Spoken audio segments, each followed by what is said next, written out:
Hello everyone, this is Megha Sharma. Welcome to omega tech ed. आज की video में हम डिस्कस करेंगे बहुत ही इम्पॉर्टेंट टॉपिक, डेटा माइनिंग। आगे बढ़ने से पहले अगर आपने अब तक चैनल को सब्सक्राइब नहीं किया है तो जल्दी जल्दी चैनल को सब्सक्राइब कर दीजिए। इस वीडियो में हम पढ़ने वाले हैं data mining definition, data mining process and analysis methodologies. Data mining एक प्रोसेस है जिसमें हम लार्ज डेटा सेट को एनालाइज करके हिडन पैटर्न, ट्रेंड्स और यूज़फुल इंफॉर्मेशन फाइंड करते हैं जो हमें डिसीजन मेकिंग में हेल्प करता है। Data mining is the process of analysing large data sets to find hidden patterns, trends and useful information that can help in decision making. जैसे कि हम ऑनलाइन शॉपिंग करते हैं तो हम जब अमेज़ॉन, फ्लिपकार्ट से शॉपिंग करते हैं तो हमें वहाँ पे एक रिकमेंडेशन सेक्शन दिखता है। तो ये जो वेबसाइट होती हैं वो कस्टमर का परचेस डेटा एनालाइज करती हैं और वहाँ पे एक पैटर्न आइडेंटिफाई करती हैं, एक ट्रेंड्स आइडेंटिफाई करती हैं। जैसे कि अगर बहुत सारे कस्टमर लैपटॉप के साथ लैपटॉप बैग भी परचेस करते हैं तो एक ट्रेंड पता चल जाता है कि अगर कोई कस्टमर लैपटॉप परचेस करता है तो वो उसके साथ लैपटॉप बैग भी परचेस करता है। तो नेक्स्ट टाइम से जब कोई कस्टमर लैपटॉप परचेस करता है तो सिस्टम उसे लैपटॉप बैग भी परचेस करने के लिए रिकमेंड कर देता है। सिमिलरली अगर कोई कस्टमर शर्ट परचेस करता है तो उसको ट्राउज़र, जीन्स, पैंट इस तरह के रिकमेंडेशन आने लगते हैं। तो डेटा माइनिंग एक प्रोसेस है जहाँ पे लार्ज डेटा सेट को एनालाइज करके हिडन पैटर्न और ट्रेंड्स की स्टडी की जाती है, यूज़फुल इंफॉर्मेशन फाइंड की जाती है और उसकी हेल्प से डिसीजन मेकिंग की जाती है। सिमिलरली इसका यूज़ हम बैंकिंग में देख सकते हैं, जैसे कि बैंकिंग में फ्रॉड डिटेक्शन में इसका यूज़ होता है। बैंक जो होते हैं वो ट्रांजैक्शन डेटा को एनालाइज करके अनयूजुअल पैटर्न फाइंड करते हैं। फॉर एग्ज़ाम्पल अगर कोई क्रेडिट कार्ड है उसमें दूसरी कंट्री से अचानक बहुत बड़ा ट्रांजैक्शन हुआ है तो वो पॉसिबल फ्रॉड हो सकता है। इसी तरीके से हेल्थ केयर में अलग अलग डिसीज़ जो होते हैं उनको डेटा माइनिंग की हेल्प से प्रिडिक्ट किया जा सकता है। तो इस तरीके से बहुत सारे एप्लीकेशंस हैं, जैसे कि हेल्थ केयर है, बिजनेस है, बैंकिंग है, सोशल मीडिया है। अलग अलग जगहों पर डेटा माइनिंग का यूज़ होता है। इसके कुछ इम्पॉर्टेंट की पॉइंट्स हैं। Works with large volume of data. Data warehouse में हमने पढ़ा था कि डेटा वेयरहाउस में जो डेटा होता है वो अलग अलग सोर्स से कलेक्ट किया जाता है। तो डिफरेंट सोर्सेज से जो डेटा कलेक्ट होता है वो ह्यूज डेटा होता है। इसीलिए जो डेटा माइनिंग होता है वो लार्ज वॉल्यूम ऑफ डेटा पे वर्क करता है। Uses algorithms and statistical method.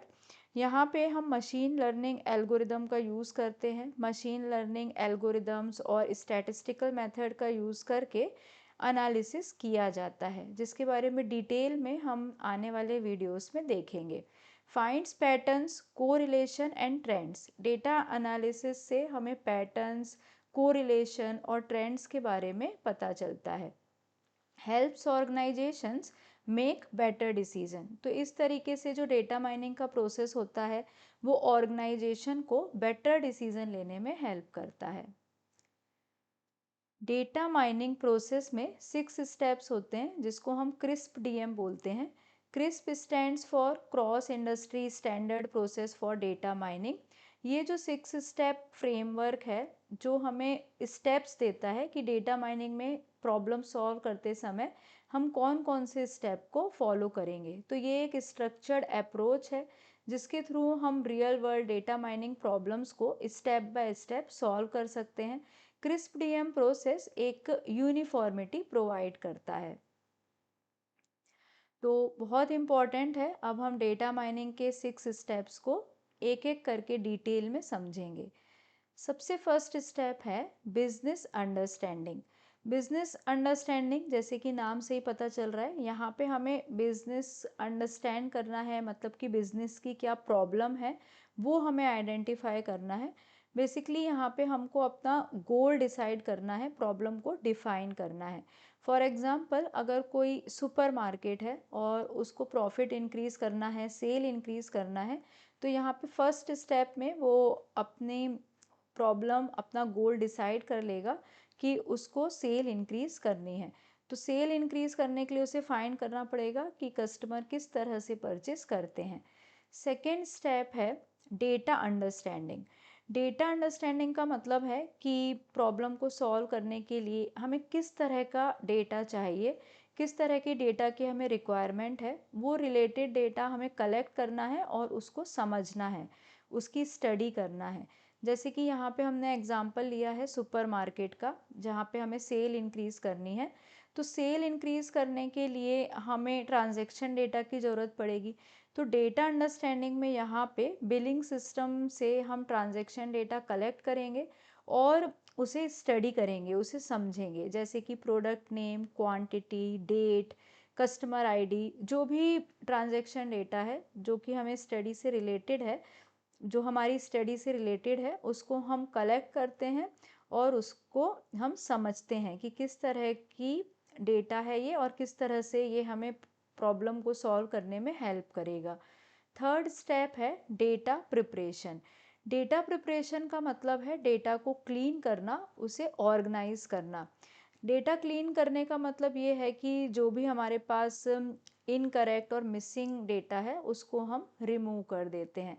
जो भी डुप्लीकेट रिकॉर्ड्स है उसको हम रिमूव करेंगे, मतलब डेटा को हम क्लीन करेंगे, ऑर्गेनाइज करेंगे। नेक्स्ट स्टेप होता है डेटा मॉडलिंग।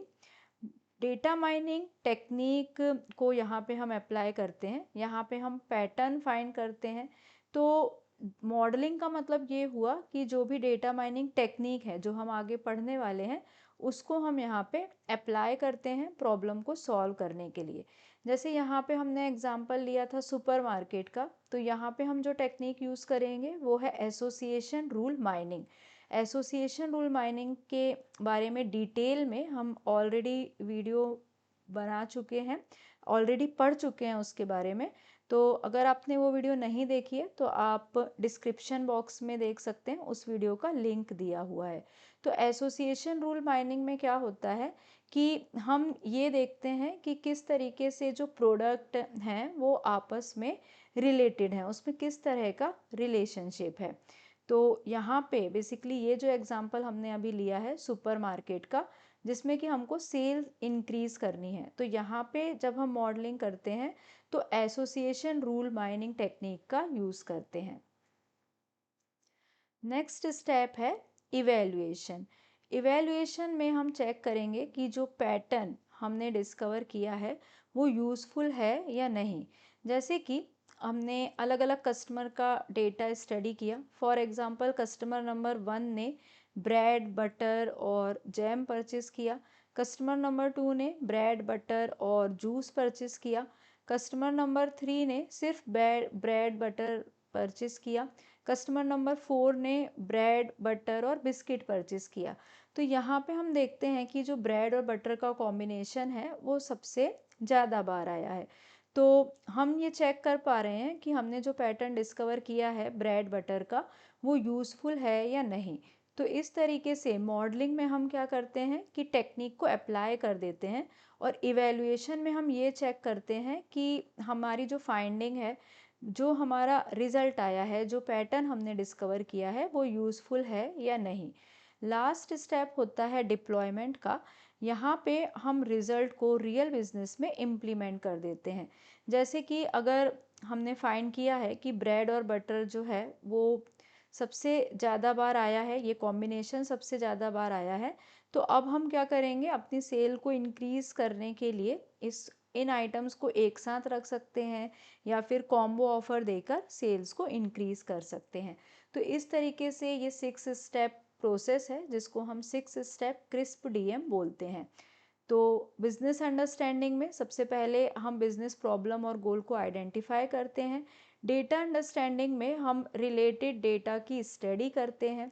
डेटा प्रिपरेशन में जो डेटा हमारे पास है हम उसे क्लीन करते हैं, ऑर्गेनाइज करते हैं, मिसिंग और डुप्लीकेट रिकॉर्ड्स को रिमूव करते हैं।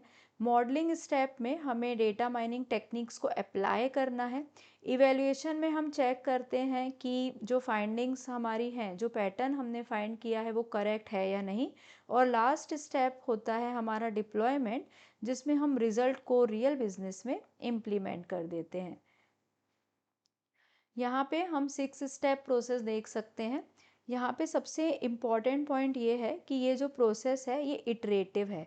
इसका मतलब ये है कि हम किसी भी स्टेप से प्रीवियस स्टेप पर वापस आ सकते हैं, वापस आकर हम उसे करेक्ट कर सकते हैं। जैसे कि अगर हमने बिजनेस अंडरस्टैंडिंग की, डेटा अंडरस्टैंडिंग की, डेटा प्रिपरेशन किया, मॉडलिंग किया, लास्ट में 5th स्टेप में आके हमें लगता है, जब हम इवैल्यूएशन और टेस्टिंग करते हैं तो हमको लगता है कि हमें मॉडल को और इम्प्रूव करना चाहिए, तो हम रिवर्स आ सकते हैं और मॉडल को इम्प्रूव कर सकते हैं। सिमिलरली अगर हमें लगता है कि हमारा डेटा प्रॉपर नहीं है, तो हम पिछले स्टेप्स में, मतलब कि जो डेटा प्रिपरेशन है 3rd नंबर का स्टेप, उसमें आ सकते हैं और डेटा से रिलेटेड जो इश्यूज़ हैं उनको फिक्स कर सकते हैं। डिप्लॉयमेंट में जब हम जाते हैं, जो कि लास्ट स्टेप है, उसके बाद भी हम रिवर्स आ सकते हैं, क्योंकि ये रियल लाइफ प्रोसेस होता है।